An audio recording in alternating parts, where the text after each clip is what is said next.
dia makasitraka ny amin'ny fahazotoanao manaraka an'izao fandarana zao za tsy teny hoe fampianarana tsy dia mpampianatra mpitory ny filazantsara izay mifaliako dia izay sombitsombo ny ananako dia zaraiko aminao za ko mba te hitombo ary dia rehefa mizarako moa dia vao maika mandroso anatin'izany enina ny fahalalana izay ratofintsika ary rehefa mizara an'le izy tsika dia vao maika mafiorina ao anatytsika ary mitombo le izy fa raha tehirizitsika otsika rery fotsiny dia lasa toy ny rano miandrona le izy dia lasa misy zatra tsy dia tsara loatra ary be diabe mifomafo anatiny eo fa dia fifaliana ho an'ny mampita ary mampirisika anao koa ampita sy zavatra hitanao fa mifanaraka tsara ny lalan-tsaina hiti ny tenin'Andriamanitra ny fizarana izay atao amin'ny alalan'izao lohahevitra sy ny lohateny izao andrantsika dia risika mba ny fanahy masina sy ny lalàna misy zavatra tena tiany ny tenin'Andriamanitra zava amintsika mihitsy dia ahoana moa ny amin'ny ifandraisan'ny asa ny fanahy masina sy ny lalàna jaona toko voalohany dia faina ambin'ny folo laza hoe ny lalàna dia tonga tamin'ny lalan'ny Mosesy fa ny fahasoavana sy ny fahamarinana kosa tonga tamin'ny alalan'i Jesosy Kristy dia tany aloha tany ny fanambaran'Andriamanitra dia mifantoka tamin'ny hoe avaiza moa ny andohan'ny zanak'olombelo ny andohan'ny ota dia ny andohan'ny asa mpamonjena koa tatsika izany fa rehefa nanota ny ray aman-drenitsika voalohany raha lehilahy sy raha vehivavy dia namono biby Andriamanitra zany hoe nandatsaka ny ran'ilay biby dia oditra ilay biby nampitafiana an'izao mivady fanahy masina zany dia efa manazava ntsika ao anatin'izay ilay oambara teoriana hoe raha tsy misy raha latsaka dia tsy misy famelan-keloka vokatr'izay rehefa tsisy famelan-keloka dia tsy misy famonjena dia nefa moa ny olona rehetra nanota dia tsy voavonjany olona raha tsy misy ny raha alatsaka dia rehefa nanomboka niditra ny testamenta taloha ambarako aminao aloha fa ny testamenta taloha tsy manomboka ao amin'ny Genesisy akory fa manomboka ao amin'ny Exodosy toko faharoapolo teo amin'ny tendrombohitra Sinay teo ny tena nanomboka ny testamenta na ny fanekena taloha manampy antsika izay amin'ny fahazahoana fa raha ny tena izy i Abrahama tsy azontsika sokajiana ao anatin'ny testamenta taloha Abrahama dia nomen'Andriamanitra teny fikasana dia nandray an'iny ampinoana izy zay le izy finoana hatrany dia finoana foana ary nahy Mosesy ary tsy fankataovana lalàna akory ny nahavonjy azy fa finoana dia azavainy misaotra masina teoriana hoe tsisy olona voavonjy amin'ny lalàna fa ny fanahy masina mampiariary amintsika fa inona ny antony lalàna nomen'Andriamanitra ny zanak'Israely fanahy masina manazava amintsika fa ny zanak'Israely andeha izy tany Egipta noho ny nivonjen'Andriamanitra izy navotan'Andriamanitra izy naseho'Andriamanitra ilay fanavotana tamin'ny lalan'ny ra izay natetina teo amin'ny tolam-baravarana sy ny tatao-baravarana ka izay tokantrano nisy an'iny raha iny zany mino ny asa mpamonjena mbola tandindona ariny aloha fa mbola ho avy teorina ilay tena antsoina hoe zanak'ondrin'Andriamanitra fa ny finoany an'ilay famantarana fankatoavana ny teny momba ny famonjena tanao zava rehefa mifanahy masina mpahety lasa filazantsara le izy filazantsara dia zao no ny amin'ny orany zanak'ondrina zanak'osy io dia tsy ho faty sika fa anana fiainana zay le izy satria tsaroa fa samy mpanota na ny Israely na ny zanaky Egipta fa ny zanak'Israely kosa nino ilay filazantsara dia nivoaka vao Egipta zanak'Israely nampalahelo dia zao ny vatany tsy tao Egipta tsony fa ny fony mbola tany Egipta zay le izy kanefa raha mbola tany Egipta ny fony olonafaka izy amin'ny fijery ity ivelany fa ny fisaina ny toepony mbola andevy izy zay le izy ary zay le adevitra be deaibe teo amin'i Jesosy sy ny fariseo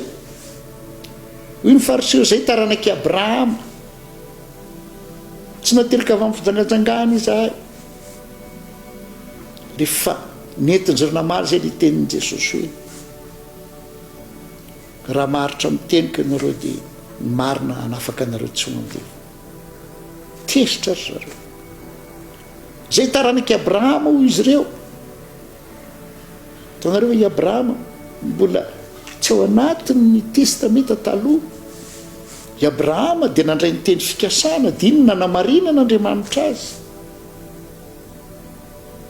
zanak'Israely kosa ny fony mbola tany Egipta vola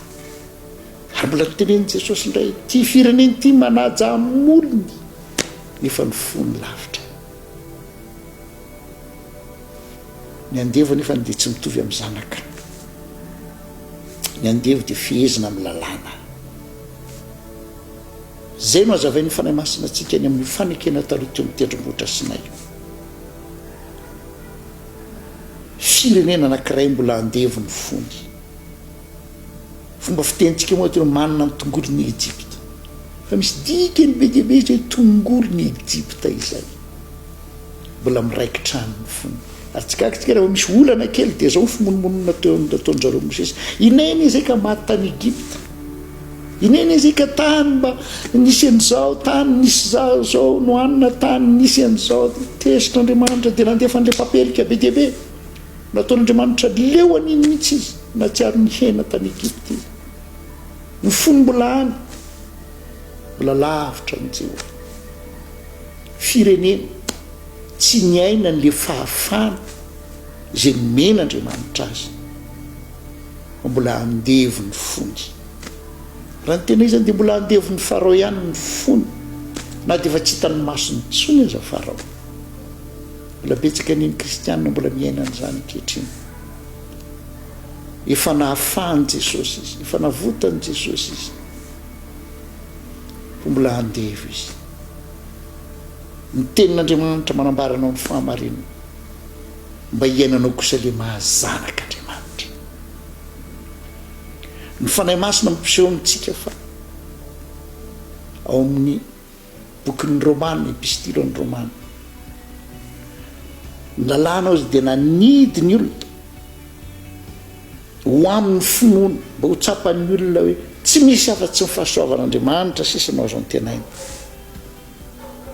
por apôstôly zany ozy mpanota namidy ho andevon'ny ota dia ny fanahy masina no satria ny andevo tsy afaka manavitra ny tenany dia ny fanahy masina manokatra ny fon'ny olona ny sain'ny olona handray ny filazantsara ao anatin'izany ny fanahy masina no maniraka ny fanahy masina manositra araka ny tenin'ny Kristy fa na ny Jehovah natao amiko atria Jehovah nanositra ahy toriteny somafaly fanahy masina nilatsaka tamin'ny andro Pentekosta dia natonga an'ireo mpianatra voalohany ho lasa mpitory ny filazantsara ny fanahy masina koa nanokatra ny sainy ry Kornelio ny anakavy nanokatra ny saina olona maro ka najentilisa azy izy nampahiratin'Andriamanitra ny sainy dia nandray le fanambarahana izy ny amin'ny filazantsara ny famonjena ny fanahy masina dia mitondra antsika amina lalàna vaovao satria lalàna ihany no afaka mandrava lalàna tsisy olona afaka hiteny mihitsy ravana ny didi folo hoe ravana ny zao ravana ny lalàna tsy izay ry havana ny fanahy masina no mampiditra antsika amina lalàna vaovao dia le antsony amin'ny Romana toko fahavalo hoe ny lalàna ny fanahinaina anarana antsony amin'ny fanahy masina koa ny lalàna ny fanahinaina ozy nafaka tamin'ny lalàna ny fahafatesana ilay lalàna ny mena Mosesy dia lalàna ny fahafatesana tsy ilay lalàna no ratsy fa le olona andevo izy dia tsy mahay mandray aniny ka dia vao maika tonga fahafatesana ho azy fa ny fanahy masina kosa mitondra antsika ho amin'ny lalàna ny fanahinay ary mitondra antsika ho amin'ny toerana zanaka. Ny zanaka dia tsy lalàna no mifehy azy fa fitiavana. Fa rehefa tsy mandeha araka ny fitiavana izy dia zay vao misy lalàna indray mifehy azy. Fa lalàna ny fitiavana io zay nambaran'ny tompo didy vaovao mioko anao resaka fitiavana. Ny fatanterahany fitiavana lalàna ozy izy dia fitiavana. Zay ny ambaran'ny tenin'Andriamanitra. Noho izany ny lalàna ny fanahy masina zafady mampiaina antsika ao amin'ny fanekena vaovao dia ilay tsy ny hoe lalàna ny fanahinay. Ary zay ny tenin'Andriamanitra mandehana araka ny fanahy. Mandehana araka ny fanahy. Ny fanahy dia mitondra antsika amin'ny lalàna ny fanahinay. Mbola itoinao zao loha hevitra zao dia mitonanao mbola anjoy an'izany iamazava bebe koa aminao ny amin'izay meteza ho tarihy ny fanahy. Fa ny fanekena vaovao dia ny fanahy no mitarika azy fa tsy lalàna.